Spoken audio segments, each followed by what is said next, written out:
Welcome back to the Fretboard Journal podcast. I want to remind you, hopefully you know this, we put out a print magazine. It's called the Fretboard Journal. It's been going strong for 18 years, and it is unlike any guitar magazine you've ever seen. It's filled with things you can't find online even in 2024. In-depth interviews with artists, beautiful photo essays, exhaustive histories on gear and lutherie, and contributions from world-class photographers, writers, and creatives. It is crafted for guitar fanatics by guitar fanatics. We're selective about the ads that we run and who we partner with, and it is proof that print isn't dead. It just needed a reboot. Unplug with us by joining us at fretboardjournal.com. I'm your host, Jason Verlinde, the editor and founder of the aforementioned Fretboard Journal magazine, and every week on this show, I talk to someone I admire from the world of guitars. Thanks to everyone who wrote me a note about last week's episode with Craig Korth on how he overcame his focal dystonia through psychedelic therapy and so much more. It was quite a journey. That's one of the most special and candid conversations we've ever shared, and I'm glad it resonated with so many of you. Check it out if you haven't yet. And this week's guest is another incredible one, John Leventhal, the legendary producer and guitarist. He's amassed 6 Grammy Awards over the decades. He's collaborated with the likes of Jackson Browne, Willie Nelson, Dolly Parton, Sean Colvin, William Bell, and so many others, not to mention all the monumental work he's done with his wife and music partner, Rosanne Cash. John finally recently released his debut solo record. It's called Rumble Strip. I cannot recommend it enough. It's on all the streaming platforms. Like so many, this was the byproduct of the pandemic and the lockdown, and I'm so grateful that John had the time to do it. Please go check it out. During our chat, we talk about how Rumble Strip came to be, the gear that he used on it, tunings, and so much more. John has this incredible recording studio built within his home in New York City. That's where he recorded everything. You get to hear all about it. It's an inside point of view. It's super cool. We also talked briefly about a very special story running in the Fretboard Journal's 54th issue involving a vintage Martin guitar that belonged to John's father-in-law, Johnny Cash. Subscribers can look forward to that showing up in their mailbox soon. Like I said, join us if you haven't yet. You will love it. Schedule's willing. I'm hoping we can also get John to our 2024 Fretboard Summit. That takes place August 23rd to 25th, 2024 at Chicago's Old Town School of Folk Music. Register for that at fretboardsummit.org. It is the guitar gathering of my dreams. I'd love to see you there. If John can't make it this year, he's got an open invite for 2025 and beyond. The Fretboard Journal podcast is brought to you by a handful of brands that we truly love. Peghead Nation, get your first month free or $20 off any annual subscription with the promo code Fretboard at checkout. Isotope is offering you all 10% off their software with the discount code FRET10 when you check out. Stringjoy Strings also offering you 10% off of your first order at stringjoy.com. Just use the discount code Fretboard. StewMac is sponsoring our podcast now. The one-stop shop for all of your guitar tools, repair, and accessory needs. And last but not least, Mike and Mike's Guitar Bar here in Seattle, Washington, a true destination. You can also find them online, an incredible array of vintage gear at that store. And now, here is my talk with the legendary, multi-Grammy winning John Leventhal. John, congrats. You did it. Thanks, man. It took a while. Yeah. I saw you, pre-pandemic at Crandall's shop, and I think you were hinting at the solo album back then. That was a while ago. Oh, Lord, yeah. Well, I started probably thinking about it 2016-ish, just the realization that, I had all these ideas, because I tend to co-write, to a fair degree with the people I produce. And I have all these ideas that have never found a home, my orphans, as it were. So, back in my mind, I'm like, God, what are you going to do with this? Well, Leventhal, you should probably, stand up straight and try to make some sort of solo recording. It just, but I would avoid it. Literally, I would do anything, raise children, make dinner, go to the grocery store, do anything, go on the road.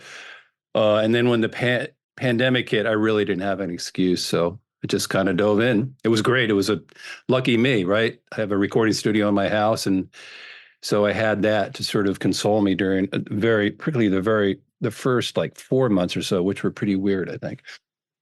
Were you compiling a folder of songs and sketches and things that might lend themselves to a solo album? Well, the interesting thing was the answer to that is yes. And I always thought that's basically what the solo record would be like.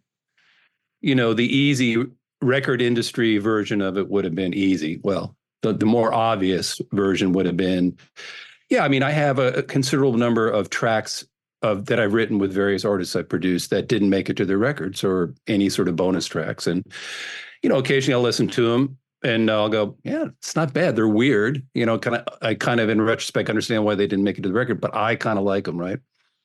Because they're probably a little more Leventhal than they needed to be for the particular project. And so in the back of my mind, I was like, oh, well, that'll be an interesting record and da da da da da. But honestly, when the pandemic came and I sort of gave myself over to trying to feel creative and really open-minded about it, that kind of went by the wayside for the most part. There was at least one bit in there of the song that Mark Cohn and I had written for Dr. John, because I had mixed what became his last record, and I thought, oh, let's get a song on Dr. John's record, which never happened. Anyway, but the bottom line is, no, I found myself just sort of experimenting and doing stuff, and I love making music and I love recording. The big issue was, could I sort of make a statement that I wouldn't cringe at, basically. So it took a little while, a little serpentine, tried this, tried that, and it is what it is now. I see it as a kind of a baby step. If I get some traction, I'll keep doing it because I liked it. Yeah, I was wondering, that the author Stephen Pressfield calls it like the resistance. I was wondering, like, what was the voice in your head that kept you all these years from trying this at least? Well, twofold. One is like the more esoteric existential, like it might suck, right? So I didn't want to confront that. It's like, I've given this rap before, and then I'll come back to the rap. The second thing is obviously, I'm not enamored of my own voice. Mm-hmm. I do sing a lot on records, but they're always in a kind of supportive background part, right? So the idea of like my voice being the focus was a little bit of a gauntlet for me to sort of accept and understand. So then, God, I lost the plot on the other thing. The thing about it not sucking, yeah. I have a pretty, active internal critic, and they have served me well for the most part. So I just had to kind of navigate something that I thought had validity because I know how to make records, right? So in some ways, that's the easy part. Like it's a skill set I have, for better or worse. So I'm capable of making something that sounds like a record, but I wasn't totally sure I was capable of making something that actually felt, quote unquote, meaningful to me, if that makes sense. So I don't know. I don't know if I did it, but I like the process, and it was enjoyable to discover some stuff. And there you go. I mean, I'm always in awe of, as a music journalist, music critic, like I don't know how any music journalists or critics or producers write any songs themselves, because we're all scrutinizing everything we're hearing and thinking about how it could be better. And then when it's our own work, it's like mission impossible. Yeah. Yeah. It's definitely a lot easier when I write for or with other people. Well, it's like there's a focus that I have about that. And I have over the years, since I've been doing it so long, God, I had to clock in. I've been doing it for, producing and co-writing in kind of the real world, for getting close to 40 years. So, and over the years, I'm sure in the beginning I was fraught with all sorts of insecurity and anxiety, but as it's gone on, I feel kind of this weird, calm sense of confidence about when I know something's right for an artist. Now, obviously, completely different ballgame when I am the artist, capital A, right? So that was definitely a hurdle I had to get over personally, to put myself in the spotlight. So pandemic hits, you, like everybody, lockdown. Was there one? I'm guessing there had to be two songs where you're like, okay, these two dovetail nicely. This is the beginning of an album. I know you had dozens of songs to start with.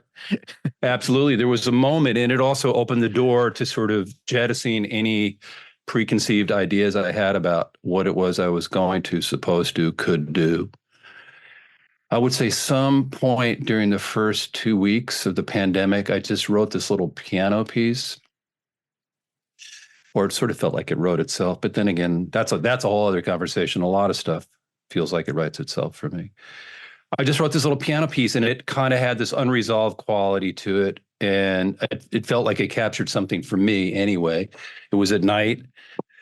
First few weeks were pretty weird, right? In New York, Roseanne and I had got off the road. We had to cancel a bunch of gigs. We were out right smack in the middle of it as what seemed unimaginable became more and more imaginable.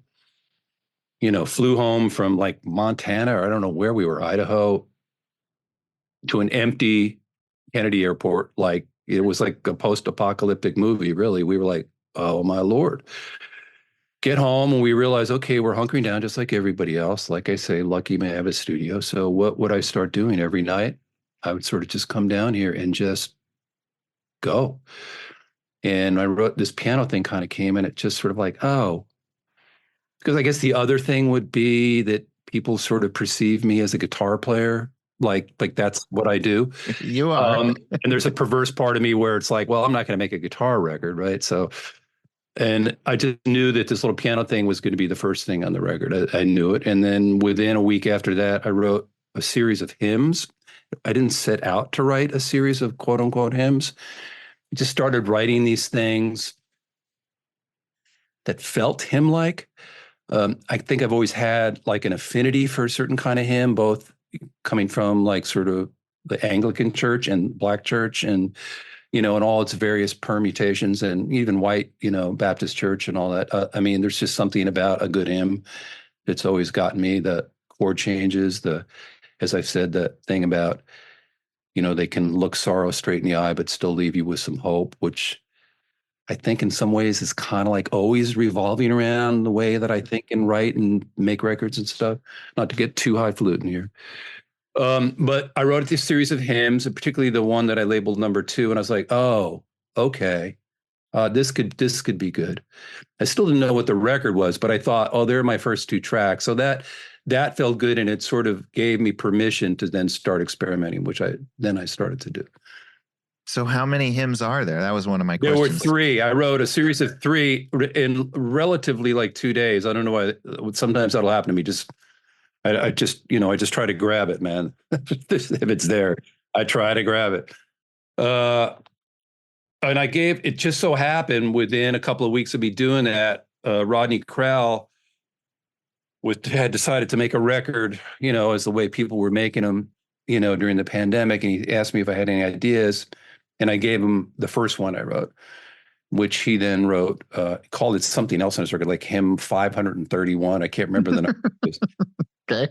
I think I just said, don't call it hymn number 1 because I might write another hymn number. Anyway, and I kept the other 2 and I put them on the record. So that's how that went down. And I knew they were solo guitar pieces, although I think I messed around with writing a string chart for one of them that I ended up not using. Can you describe a little bit more in detail? You said that often these things just write themselves. I mean, has that always been the case for you, or did you, after years of routine and practice, kind of come upon some sort of writing technique that works? Well, I mean, this is the conversation, right? How do you do it? Like, what happens? What's inspiration? What's effort? What's, just showing up and going to work? I mean, it's all of them. I mean, I think obviously now I've been doing it. For some reason, I'll start at the beginning. When I first started playing guitar, when I first learned 3 chords, probably in my case, I even remember it's like E, A, and D. Mm-hmm. And I don't know about other guitar players, but right away, I was compelled to write a song with it. So hand in hand with me playing guitar was songwriting. So I've always written songs. Now I haven't always written good songs, and it took a while, but I've been writing songs for a long time, and the art of songwriting is fascinating. So it's all of those things. It's learning to recognize a decent idea when it flies by, and then to pay attention to it and try to grab it. And those do feel like they write themselves. They do. And they're exciting and it's exhilarating. And the thrill of it is exactly the same now as it was 30 years ago, 40 years ago, for me anyway. And uh, and that'll often come about with me being unconscious. As the classic case, I'll just have a guitar in hand and I'll make a mistake and I'll be like, whoa, what is that mistake? And the mistake becomes the idea, or at least the beginning of an idea.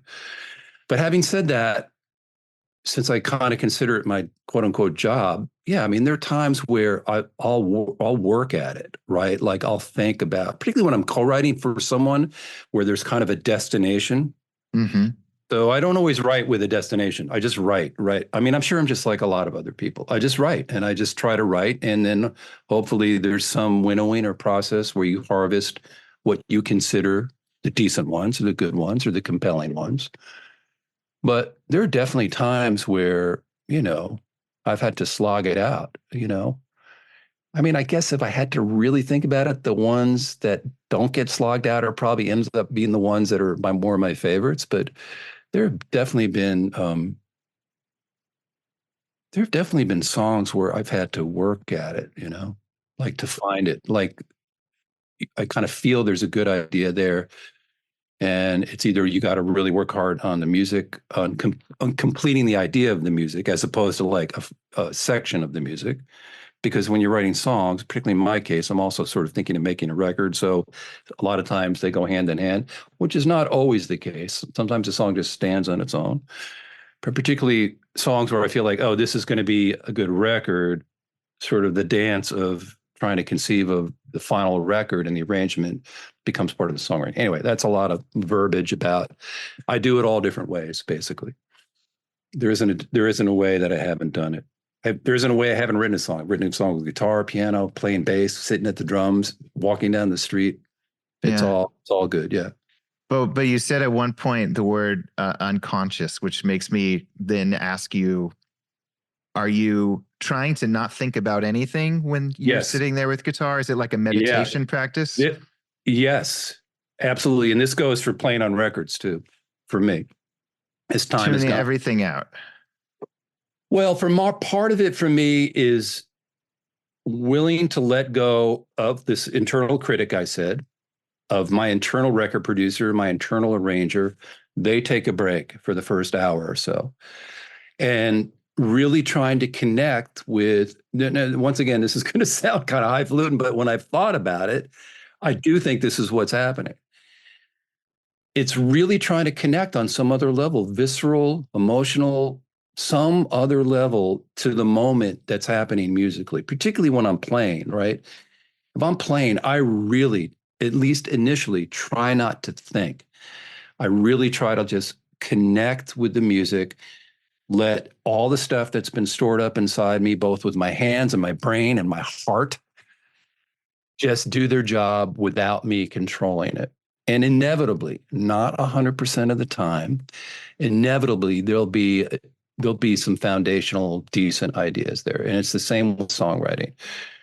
A lot of times, in fact, making this record, I can get too analytical too quickly with songwriting. I can think about it too much, as opposed to just giving yourself over to the visceral experience of creating a little composition in a short period of time and going with it.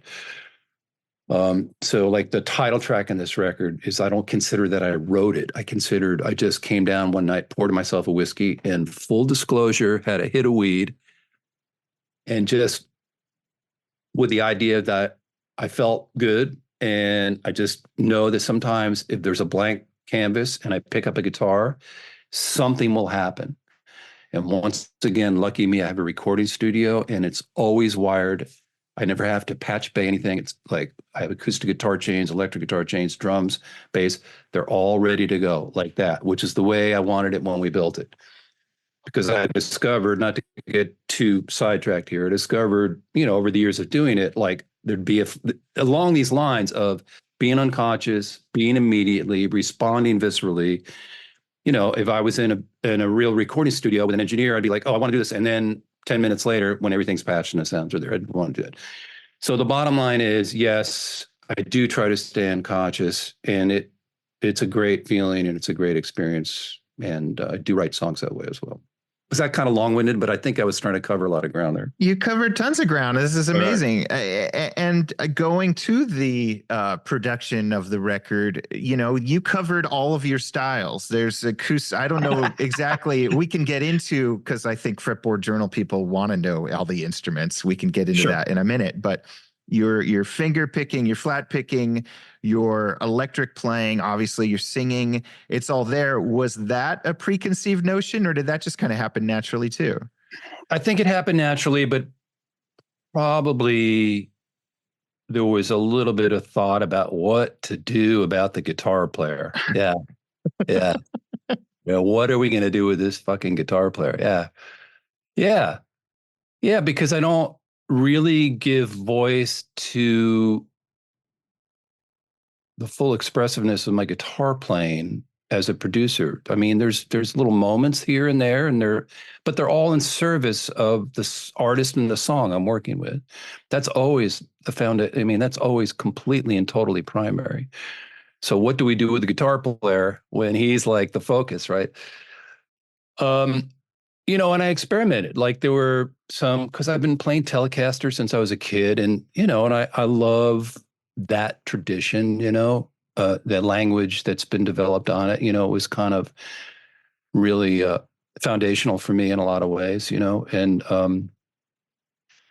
so I wrote and played a couple of what I think people go, oh, cool Telly, kind of a cool Telly instrumental. And at the end of the day, I just felt like, why are you doing that, man? It's like there's a million other people who do that, and they do it just as well. I don't know. Maybe on the next record, that didn't feel right for me. Mm-hmm. I can't explain it.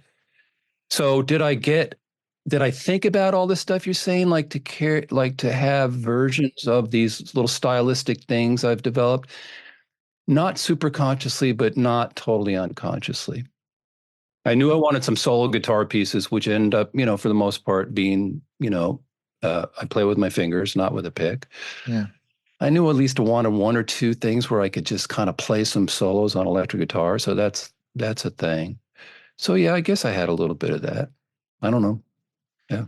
I mean, there's this emotional gravity and lyricism to everything on this, even the guitar instrumentals. Thanks, man. Is there one track that is the most John Leventhal when you're at home with your callings, just playing by yourself on the couch? Well, I have no idea. You'd have to tell me. I'm like the worst John. I'm not a good John Leventhal whisperer. I don't know. I'm still discovering who John Leventhal is, to be honest. I don't know, man. I mean, the song that people seem to be responding to as sort of the what's the right way of saying this? Like the most emotional expression of whatever it is I do on the guitar is this thing, hymn number 2, right? Yeah. I think that's probably twofold. There's a compositional element to it. It's pretty. And, I don't know if I talked to you about it. I feel like I talked about it on a regular basis. I play a lot in this tuning where I drop the E string down to a C and the A string down to a G, and the other 4 strings stay standard. And I've kind of developed a vocabulary in that tuning that feels kind of like me, like that feels like, well, that's as much of an expression of who I am as anything I do, if that makes sense. And hymn number 2 sort of seems like it has all of that, like the voicings of that tuning lends you, hammer-ons and pull-offs that I think stylistically people may associate with my touch or whatever. But does that make sense, I guess? Yeah. What is that tuning called? Does it have a name? I don't know what the name of it is. I should have a name for it. I'll make up my own name. I don't know. I mean, it's not, I didn't invent it. I came at it slightly circuitously, although it is used, I think it's what the Cats in Hawaii use. So clearly Rai had used it. I mean, we can talk about Rai too, because for me, that's obviously, to me, hymn number 2 is influenced by Rai. Now, if I've done my job right, it doesn't overtly sound like Rai, but I know in my heart that and it's not just the guitar playing, there's a certain poetry that Rai has that I think has influenced me as much as anything. Anyway, so I don't know what the name of the tuning is. It's just I just call it drop C tuning, and man, I should have one in here with that tuning, but I'd have to find it. So let's see. That doesn't make sense to get the guitar. It's fine. Yeah. uh, uh, but I love it, and I feel very fluid in it. I really started getting into it on. I had always used it a little bit, but mostly as a tool in the studio, and then I made a record with Sean Colvin in like 1997 called A Few Small Repairs. And we co-wrote most of the tunes, and I started writing in that tuning a lot on that record. And it really kind of opened my mind and my musical heart. I was like, oh, there's something here. I like this. And then I just started using it more and more and more. So that now I play in that tuning all the time, like live with Roseanne, and I've gotten more expressive with it, or more comfortable with the possibilities of the voicings and the weird tunings. So it just feels more natural to me now. So acoustic and electric for that tuning, or just acoustic? Yeah, although I'd say mostly acoustic, but definitely on electric. There's a tune on that Sean Colvin record that guitar players always seem interested in called "Get Out of This House." That's in that tuning. But yeah, I definitely do it on electric for sure. Yeah. And I know that Rise used it too. I couldn't tell you exactly what tune, but there you go. Yeah. You cover, or you interpret the Copland, the clarinet concerto. Yeah. And I listened to the track you did and was thoroughly moved by it. And then I'll confess, I went back and had to, maybe I'd heard that, maybe that was in my synapses, but I hadn't heard it in a while. So I went back to listen to the original, at least the Benny Goodman version. That's the one, man. That is the one. Yeah. And I was thoroughly moved by that one too, and thought, like, how the heck did John think this would make a great guitar composition? Well, there you go. That's an insight into my little weird mind for sure. Jason, I don't even, let me see what to say about that. This will circle back to your questions about, well, what were you thinking about when you made the record and this, that, the other thing? Mm-hmm. And that kind of idea was the kind of idea that would come up when I had to let go of all my preconceived notions. Like, I would have not thought about that pre-pandemic as a good idea. But this kind of, to me, circulates in this idea of creativity and being unconscious and being open to ideas and kind of learning how to recognize a halfway decent idea of when to really go for it and, when to think it's gimmicky or whatever it could be or whatever. So I was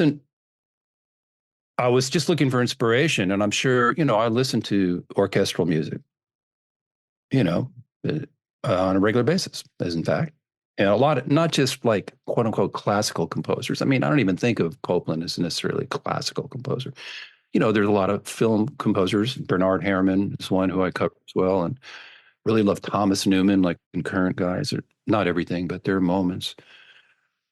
Man, it's just like, I'm just like anybody else. If there's something I hear, even in that music, as opposed to like the Beatles or Motown or, whatever, like I'll just kind of perk my head and pay attention to it. And luckily, my ears are big enough that I can kind of, if I put my mind to it, I can kind of suss it out. And that's what I did with Copland's thing. I was like, God, I love this piece of music, but the truth is, I don't know what the harmony is like.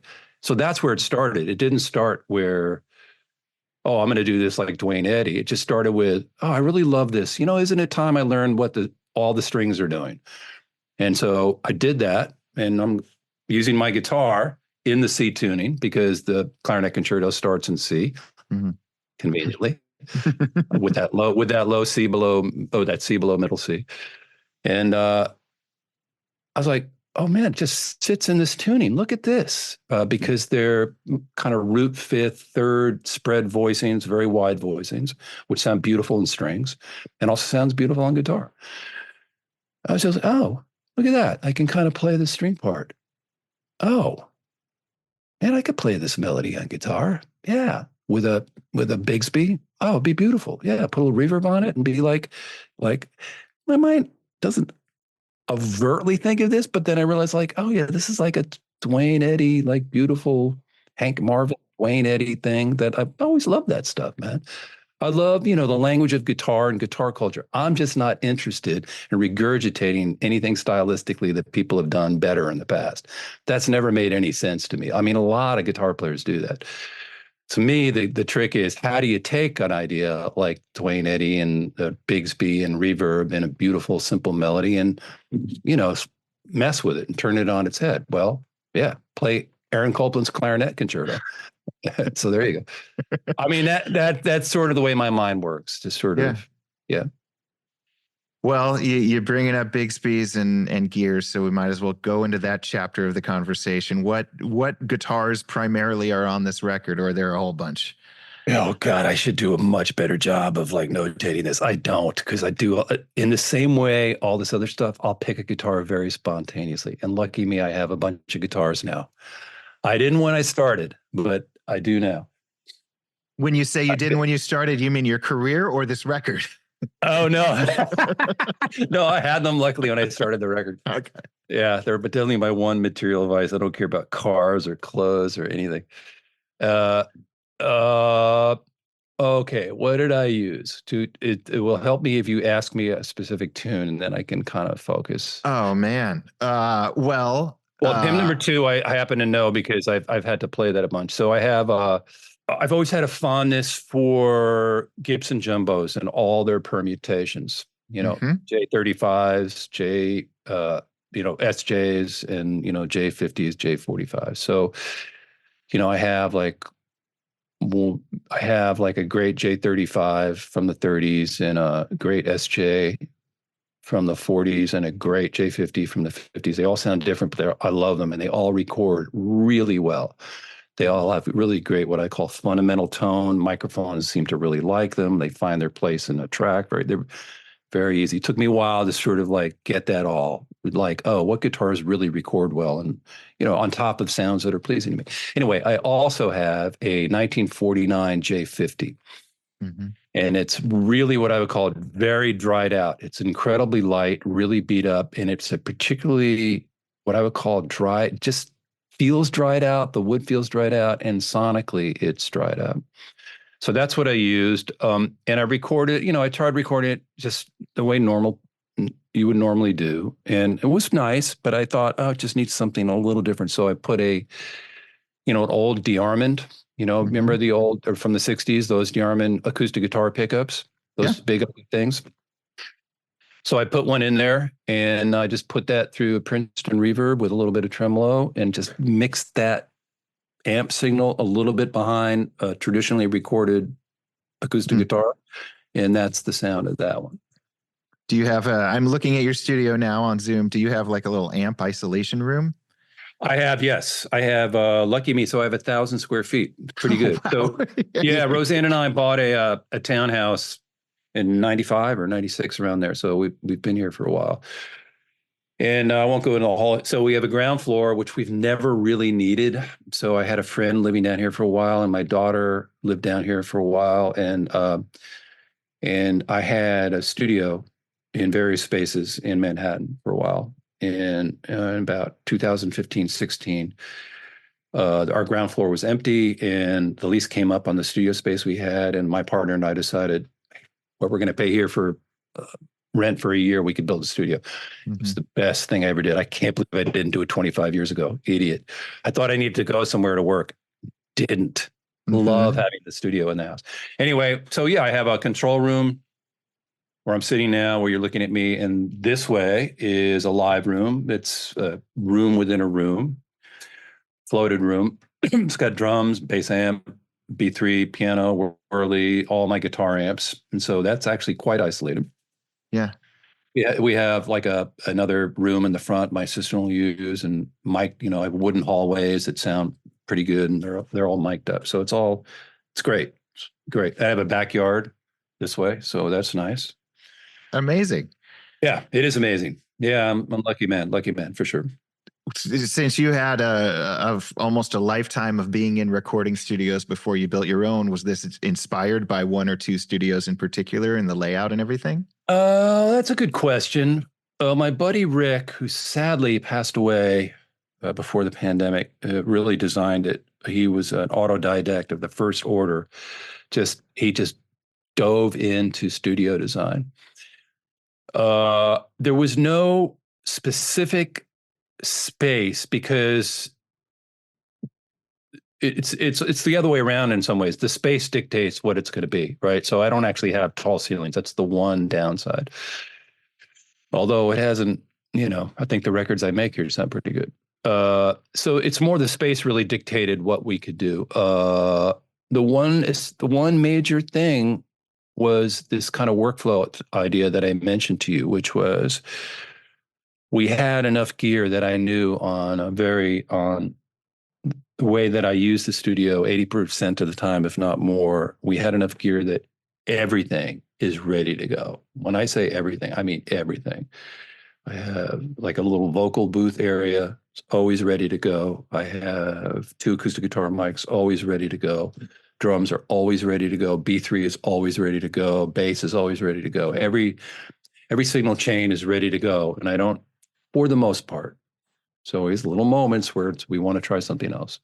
For the most part, I'm ready to go like that. So, and that was the one thing I kept saying over and over. It's like, no, no, no, no. Seriously, I wanted hardwire to go. So it is. Super cool. Yeah. Have you, I mean, you said it's been around for like 8 years, or you started 8 or 9 years ago. Obviously, there was a pandemic there in the middle of that. Have you brought in other artists, or other artists coming to use your studio that you're producing? Yeah. Yeah. Okay. Like I did, Roseanne's, I did a William Bell record here in 2016. That was one of my personal favorites. Did well, or at least won a Grammy. Did a record with Sarah Jarosz here. Yeah, those all took place there. Okay. Yeah, and that won a Grammy too. Yeah, so yeah, it's good sonically. I really like my space a lot. I mean, sounds like my space. Doesn't sound like anybody else's records. I mean, this is another esoteric conversation. I kind of stopped critically listening to other people's records to understand what they sound like a while ago. And I think I make better records. I try to keep an open mind and heart of listening to new music, but I don't get bogged down in what's currently happening, and that might have to change. I don't know. I've had a good run without doing that. I started that at about 2010. I just started ignoring everyone and everything, and I think I started making better records. But like ignoring the production, or or just tuning out music. Oh man, I don't even know if I want to go down this road. No, tell me. No. Well, you got to understand. I started doing this around 1986, 1987, right? I mean, and even before that, I was sort of producing other demos for people.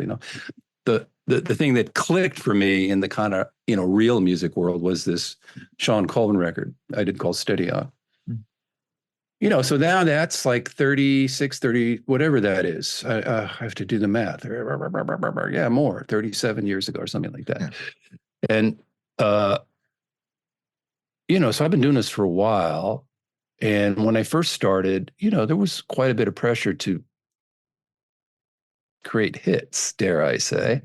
And it was a completely different business. I mean, the record business was just totally different. Like what was prioritized, what were people interested, what you could get a record company interested in promoting was different. Everything was different than it is now. So yeah, at some point, I just realized, why am I listening to anybody at a record company? I also just started being like, I realized that, I've been doing this longer than anybody working at any record company. So, I don't know. I just started making better records. I just felt liberated. I felt liberated to trust my instincts. And I started engineering and mixing my records. I just kind of like took a little bit of a turn in the road. I felt like I've been going down this one way of trying, and this I'm saying with it's not black and white. It's not, but I felt like I'd been trying to like navigate a path of a very big juggernaut called the record business. Sure. And at some point, I just decided not to navigate it, and luckily, I got to keep making records, and it worked out for me artistically. It just worked out better. That's all I have to say about that. I think I made better records. Probably Yeah. haven't sold as much, but they've won more Grammys and been better received. And what's even more important is that I like them better. So there you go. Yeah. I mean, I can't even, you're not even an outlier, but there are folks like yourself and Joe Henry who have made records that have, I think truly stood the test of time, whereas some bigger budget records maybe haven't. Yeah. Yeah. Yeah. I mean, and I think guys like Joe and I get to do it because of this kind of swing that happened in the record business away. There's like, you could sort of make records and not have hits or whatever, whatever. I don't know. I don't know, man. I mean, this is to me a really interesting conversation, but it's not maybe necessarily fretboard journal-ish. I don't know. What is? Who's to say? I don't what know. Is? We're finding out. Let's push the envelope. Well, all right. Let's swing the pendulum the other way. I don't want to start a Cola Wars version 2 here, but you just mentioned a bunch of vintage Gibsons that you said sounded great on recording. Do you think, generally speaking, vintage Gibsons at least record better or more evocative than like an old Martin? I would never say better, more evocative. And it depends, on one level, like all of us, I'm enamored of guitars and everything about them, particularly vintage guitars. Yeah. But on another level, for a guy like me anyway, they're also tools. So, right, it's like picking the right tool. So, I mean, I love Martin guitars too. I mean, I do think D28s and D18s for me, since I'm not a flat picker, those two have always been a little, it's taken me a long time to find a D18 and D28 that I liked. Sure. I think I finally have. They were harder for me to find. I don't use them as much on recordings. Do I love playing them? Yeah. Do I pick them up and play them and pretend I'm a flat picker sometimes? Yeah. Or even other stuff. Yeah. But for what I do, for whatever, this is just me and nothing else but me. Yeah, there's a kind of little heart connection with these Gibson things. And I have a great L00. Actually, two great L00s. Yeah, there's just something, what would I say? It's hard to find words for these things. They kind of read a little woodier to me. Mm-hmm. And they're also, I can talk about this idea of fundamental tone in which certain guitars can sound really complex, and that can be a beautiful thing, particularly a guitar by itself with a player who knows how to utilize the complexity of the guitar and the overtones and make some really beautiful stuff happen. Just my aesthetic and the way that I end up using acoustic guitars, for the most part, there's always exceptions. I like a little bit of an uncluttered sound and more fundamental tone, less overtones, more like that the essence of the guitar, the woodiness comes out into the microphone and sits perfectly. And there's a kind of evenness where the trebles have a certain thickness and the bass has a certain thickness, but neither one is louder or the other. I mean, I could talk about this a lot because obviously I've thought of Gibson's, vintage Gibsons. Okay, let's say adjustable bridge, or even the adjustable bridge. I had one. I gave it to my son Jake. It sounded like a Donovan record, which I always liked. So some of these things are just little quirks that I have for records that I loved growing up. Right? They represent that sound. Or James Taylor's first record with his J50, which I still think that's a great guitar sound. Right? Very dry, very thuddy. Anyway, so I have a little bit of thing of it. But having said that, man, I have a killer 00021. I'm terrible with dates. I know it's definitely post-war, it's like whatever, 46, 47, 48, somewhere in there. It's killer. It's great. It's beautiful, beautiful guitar. I didn't use it on the record, but I do love it. Yeah. Yeah.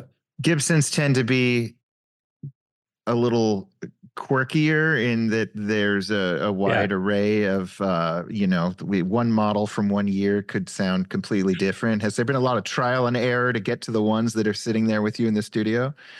Absolutely. Yeah. Yeah.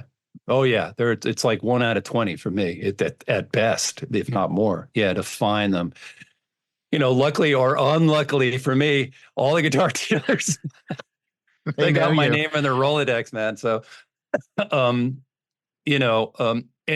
I sort of discovered them through the J35, oddly enough. So I just happened to get this great J35. I think it's hanging on the wall over there somewhere.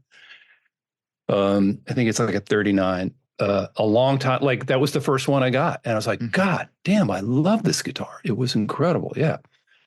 And that sort of led me down the road to finding good versions of the other ones. Hey, I should say as a side note, I also have a slight thing for small bodied guilds from the 60s, early 60s in particular. Okay. That was another thing. I have a really good F30 and a really good F20, and they record really well too. And those are almost impossible to find that are good because really you'll play 30 of them and they'll just be terrible. And the 31st is really extraordinary. Have you ever figured out why the 31st is so much better than the other? No. And I've even talked to Tom Crandall about it. It's very, very focused. Very focused. Yeah. Zoom's doing the thing where it compresses and makes it sound awful, but I believe you. God, sorry about that. Here I am, halfway decent mic. All right, sorry about that. Anyway, the bottom line is, I don't know, man. It's kind of endless. I have to kind of watch myself. What? We could, but we don't need to go track by track on this because I know you've done that. I've poking around. I've seen you go track by track with, in some other interviews. But one composition that I want to hear you riff on a little bit is the Goodbye to All That, because there's an emotion you bring out of that guitar, which I think probably has to do with your production expertise, mic placement. I don't know, like what magic went on. What magic do you do as a producer who's like an acoustic guitar nerd that maybe us mortals wouldn't know? Well, God, it's very tempting to say there is no magic. Okay. I mean, it is, but I'm going to get I'll tell you exactly what I do. Although I do tend to think there's a little weird, if the magic is happening, it's not about mics and mic pre's and compressors and signal chains. It's learning how to play in a recording environment, which is definitely different than playing on your own in the living room and definitely different than playing live.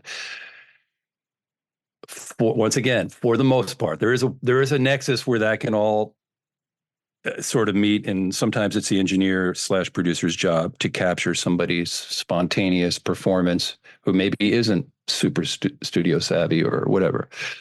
But I have a certain signal chain I use. If there's any little bit of magic, it's the judicious use of compression. It's sort of just getting a sensibility of how much to compress, when, and how much, because you don't want to hear the compression, but compression is a really powerful tool for making your guitar sound solid and move towards you, right? Now, there are times where I try not to use compression too, but in a general sense, I have a feeling when people have talked to me about, oh, your guitar sound here or there, I think a lot of it has to do with a judicious use of compression. Now, I have a bunch of compressors. I will say I am extremely fond of distressors, and they're made by Empirical Labs. I don't know if you're familiar with them. They've been around forever. I bought them right in the beginning. I still have. They're shocked because they treat me very well. That I got them right away because they were in my mind, a much better version of an 1176. Now I'm talking compression here. I don't know. This is the recording engineer part of me. But I do really, really love distressors. For me, they have a clarity. I really love the way they compress because it's not super noticeable, but they solidify your sound a little bit. And then after that, if there's anything, I think on that song you're referring to, I'll do little weird things along the lines of, boy, giving you all my secrets there, Jason. Along the lines of hymn number 2, where I probably had a pickup in the guitar. I have a bunch of different weird pickups that I can throw in an acoustic guitar that are not, permanently installed, that I can experiment with different guitars from different eras, from the 60s, 70s, 80s. And I think on that track, if memory serves, I hope I'm right about this, I think I also have a Leslie. Hmm. And I think I put a tiny bit of the acoustic guitar through the Leslie. Everything sounds good through a Leslie, man, I've discovered. Now, even if you don't feature the Leslie, if you just, like I say, sometimes I'll take a separate signal from your traditional acoustic guitar, beautiful recorded acoustic guitar sound, and just sonically mess with it. Never to the point of, I'm not trying to be gimmicky for the most part, but it's just a way to bring the magic, as it were, I guess. I don't know, something like that. So I don't know. Is that helpful or? That was super helpful. Are you doing all this by yourself? Do you have a helper when you're like in the mode of I'm going to make a record? I can do it all by myself. I do have I have a great assistant. His name is Mark Goodell. So when we have a bunch of players here, yeah, I need him. If I'm playing, particularly, or even sometimes when I'm not playing, just so I can focus on it. But on my record, I played everything, So yeah, it's like I say, I built the studio in some ways for this in mind. Yeah. Yeah. What a variety of microphones for acoustic instruments? I do have a variety, although I do there are two there's a microphone that I don't think a lot of other people use that I use 90% of the time. Yeah. Are you going to tell us that or no? I am going to tell you it's a Gefell UMT 70S. Okay.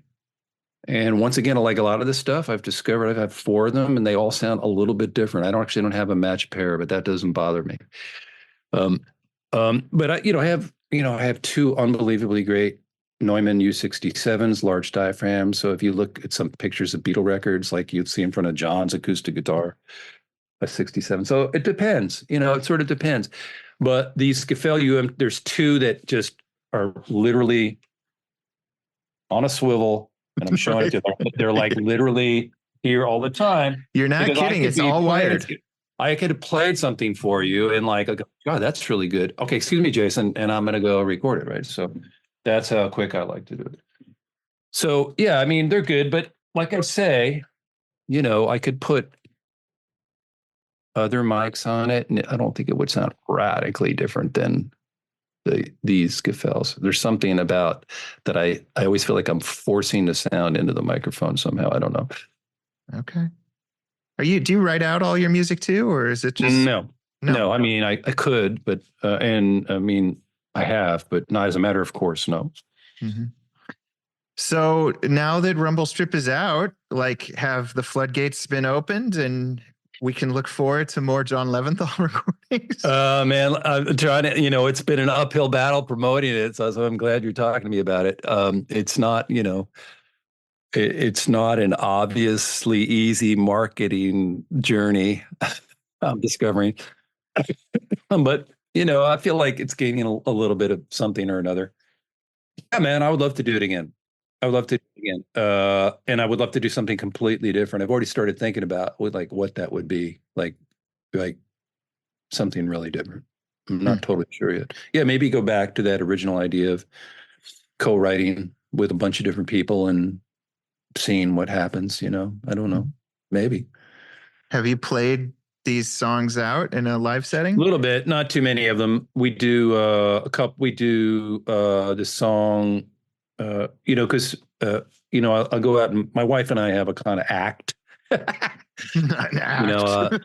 Understatement of a century. Yeah, we have an act. So, like it's a little bit of our bread and butter is just the two of us to go out. We also have a band, but she and I go out and do a bunch of shows every year. And we'll do this song we wrote together called "That's All I Know About Arkansas." I'll play one or two of the hymns. I haven't gotten too deep into everything else. Honestly, I mean, I could play the solo guitar pieces, I guess, but it's interesting. It's really ultimately Roseanne's gig. I mean, we kind of it's billed the two of us, but it's really her gig, and it's kind of we tried doing some of me playing these solo guitar pieces, and it always felt like the energy's kind of drifting a little bit here. So I don't know. Yeah, it's weird. I don't know. I've thought about. I mean, needless to say, like my publicist, like the record company, whatever. They're all like, "Are you going to gig? Are you going to play some tunes?" The idea of me going out by myself is like, oh God, no. I've thought about getting a little trio together, but I also know myself well enough to know the minute I'd started rehearsing with them, I'd be bored with playing the tunes on my record. So this is going to dovetail on what my next record might be. It might be completely different. Right. There's two musicians I would love to try as a trio here in New York. Sean Pelton and his bass player, Andy Hess. They don't know it yet. Oh, and okay. They're going to find out soon. And just sort of see what would happen with me as the guitar player. So I don't know. It might, but yeah. So switching gears a minute, in our next issue, we have a pretty special story about a 1940 Martin, going back to Martin now, D18. Cool. You want to tell us about it? Well, yeah. When I turned 50, it was over 20 years ago, or I guess I started thinking about it a year ago or whenever. Forgot when I wrote you. Probably like a year ago, right? Mm-hmm. My father-in-law, one day I was home and the UPS guy came with a huge fiberglass road case. No package, no box, no anything. I was like, what the heck is this? And it was like, there was a label on it. It was addressed to me. And I opened it up and it was a D18. I wasn't totally sure it was a pre-war D18 at that point, but it became clear to me pretty quickly. I was like, what? And my father-in-law, Johnny Cash, had sent me his 1939 D18 as a 50th birthday present. How nice was that? Pretty surprising, pretty great. And he sent it with a beautiful letter, basically saying, hey, I want you to have this, use it. And when you can't use it anymore, give it to his grandson, my son, Jake. So how sweet was that? Mm-hmm. Anyway, cut 20 years later, I don't play it that much. There were some things about it. It really was in need of some TLC, right? It needed the neck set. It needed to be refretted. It needed some stuff. Probably needed a new bridge plate. It was kind of tight and stiff, and I didn't feel like it was that great a guitar. Loved having it. Anyway, so I thought, God, what am I doing? I should probably get all this work done on this guitar. And then I had my little aha moment. It's like, oh, well, why don't we document the work? My friend Tom Crandall, great luthier that here in New York. Mm-hmm. I went to him. I said, hey, Tom, how do you feel about doing all this work on this guitar, and let's document it, and let's take some pictures. It'll be good for my family, be good for my kids, grandkids, maybe ultimately, I thought, oh, this would be worth documenting, mm-hmm. And I'm glad we did. So we did it. Tom did it, made it a much better guitar. We took pictures. I asked you whether you'd be interested in running a story about it. Yes. Thankfully you were open to it. And I can't wait to see it, man. I haven't seen it. So yeah. Oh, I should also say Tom wrote a beautiful essay, I thought, about a very poetic essay about a wide range of stuff that has to do with guitars and music and pre-war Martins and family, and it's nice. It's really good. Yeah, he's got a lot. He's a pretty talented guy on a couple fronts, it turns out. He's a soulful dude for sure. Yeah. Well, I can't thank you enough for letting us do that, chronicle that. It's going to be beautiful. I've seen the early versions. It's already looking very beautiful. So, and thanks for your time, John. It's been amazing to get to know you over the last few years. Yeah, Jason, thank you for being part of the journey. I truly appreciate it. And, the magazine's great, and good luck. And I can't wait to get my next issue. All right, that was my chat with John. I hope you enjoyed it. Next week, we have another great guest lined up. Josh Scott, founder of JHS Pedals. We're not going to be talking about pedals and his pedal empire as much as we're going to be talking about guitar media in 2024. It's a fascinating chat. You're going to want to tune in. Subscribe to the podcast over on Apple Podcasts or Spotify or wherever you tune in, and stay tuned.